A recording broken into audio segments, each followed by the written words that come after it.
Espécie de referendo para o presidente Joe Biden e podem abrir um caminho para a volta de Donald Trump em 2024. A gente recebe agora aqui no Jornal da Manhã o analista de geopolítica do Instituto Civitas, Coronel Gerson Gomes. Professor, como vai? Mais uma vez, bem-vindo. Bom dia a nossa bancada. Vejo que está o Paulo Martins, o Schelp, o Mota. Bom dia a vocês dois também, nossos queridos apresentadores do Jornal da Manhã. Bom dia. Muito obrigado, professor. Bom, professor, essas eleições vêm sendo avaliadas como decisivas para o futuro da política americana e o que a gente tem visto, uma espécie de referendo em relação ao atual governo, é a possibilidade de uma nova eleição de Donald Trump daqui a 2 anos. O senhor acredita realmente nisso? De que forma essa eleição vira um referendo para a política americana?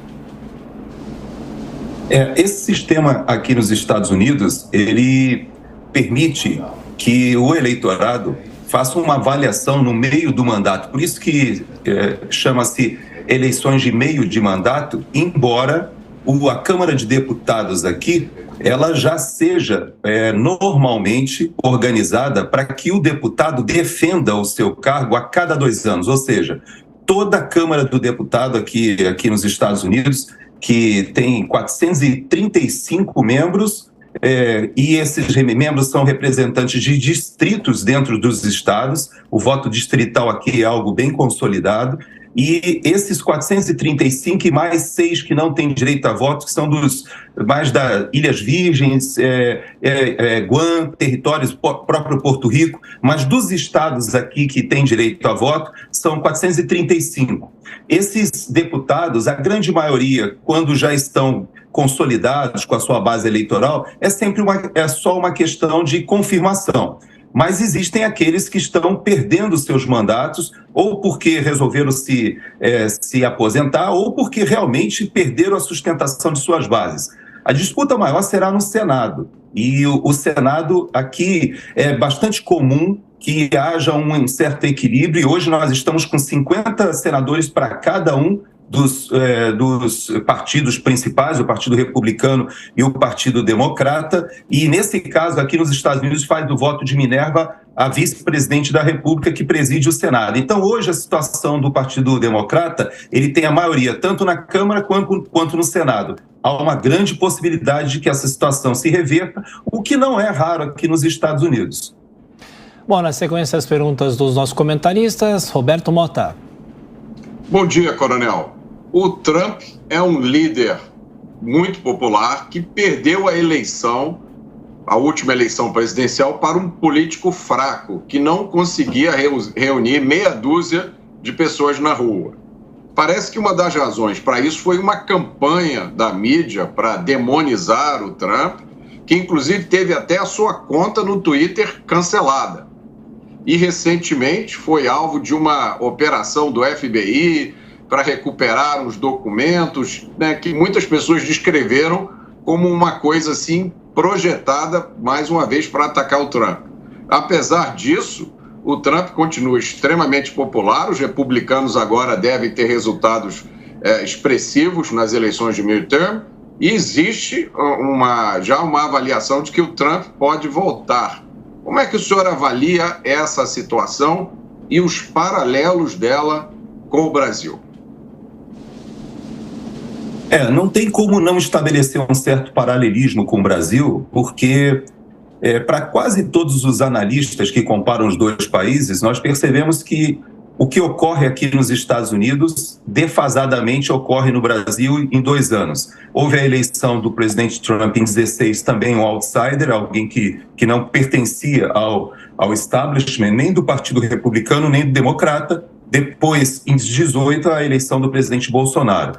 Aqui, em 2020, o presidente Trump também fazendo uma boa administração na área econômica, assim mesmo ele perde as eleições bastante controvertidas, com várias acusações de irregularidades, mas ele perde e, assim como aqui no Brasil, né, nós estamos passando a mesma situação em que o presidente Bolsonaro também, com um país em uma situação econômica bastante estabilizada em relação aos outros países, também passa por resultados bastante controvertidos. Já está homologado a vitória do ex-presidente Lula e, no entanto, ainda o próprio presidente Bolsonaro ainda não aceitou o resultado, num processo até similar ao que aconteceu aqui nos Estados Unidos.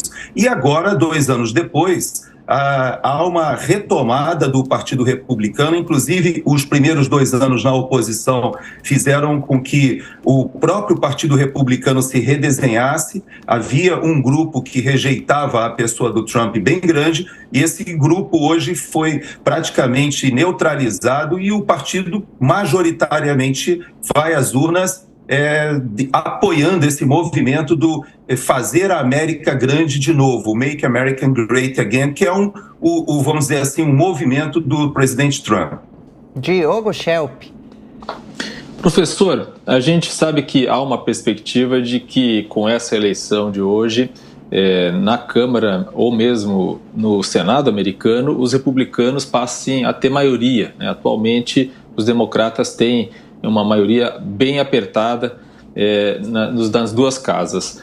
E isso faz com que o Congresso Pato Manco, né, que é esse Congresso que vai aí continuar nos próximos 2 meses antes da próxima legislatura, tenha que aprovar, né, às pressas, muitas medidas que são consideradas importantes pelo governo. Aqui no Brasil, por outro lado, a gente tem eleição a cada 4 anos, junto com a eleição presidencial para a renovação do Congresso, e o que se já vê é uma negociação do presidente eleito com o Congresso para aprovar medidas que ele considera importantes para o seu governo, que começa no ano que vem, né? Como é que o senhor compara esses 2 sistemas e qual seria, digamos, a vantagem desse sistema de eleições de meio de mandato nos Estados Unidos? A vantagem que nós percebemos aqui é que o cidadão americano ele está acostumado com essa ideia de pesos e contrapesos. O cidadão americano ele não gosta de dar um poder absoluto. Isso se observa nessas eleições de meio de mandato, em que normalmente o presidente perde a maioria de uma das 2 casas. Dificilmente ele perde as 2 casas, como está quase acontecendo. Essa situação aqui, ela é mais decorrente até por causa de uma situação que talvez se configure no Brasil.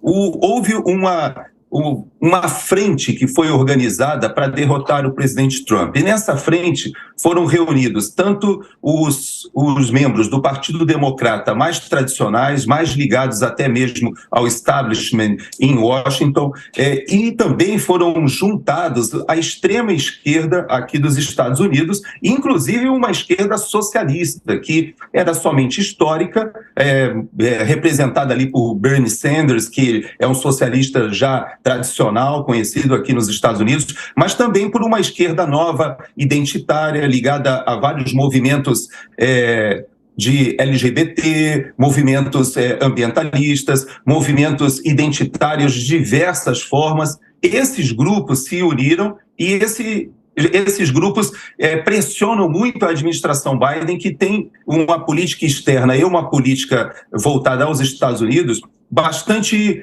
confusa, porque há uma tensão no próprio Partido Democrata. Isso a gente observa que se configura numa política que levou os Estados Unidos aos piores índices em décadas de inflação, de produção energética. Hoje os Estados Unidos estão com uma crise, inclusive no óleo diesel, com a perspectiva de ter um colapso, inclusive nos transportes, se algo não for feito. Houve um consumo das reservas estratégicas para tentar estabilizar o preço para as eleições, numa manobra do próprio presidente Biden. A política externa é caótica dos Estados Unidos. Talvez seja a pior política externa, que é a área que eu acompanho, a área de geopolítica.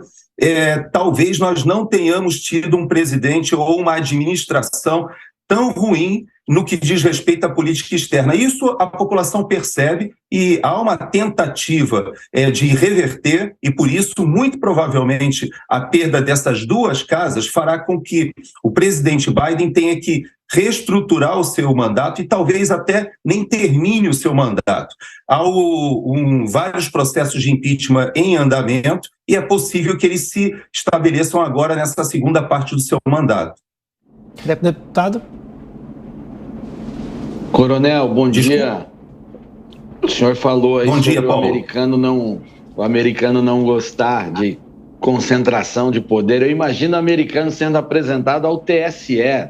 Gostaria de ver esta reação. Inimaginável para um americano, muito provavelmente. Mas eu queria entender aí o que mudou desse cenário que faz com que o Partido Republicano saia derrotado daquela eleição e agora seja o favorito, apesar do senhor ter citado aí situações pontuais, e o que o Biden não vai conseguir fazer ao perder a maioria nas casas.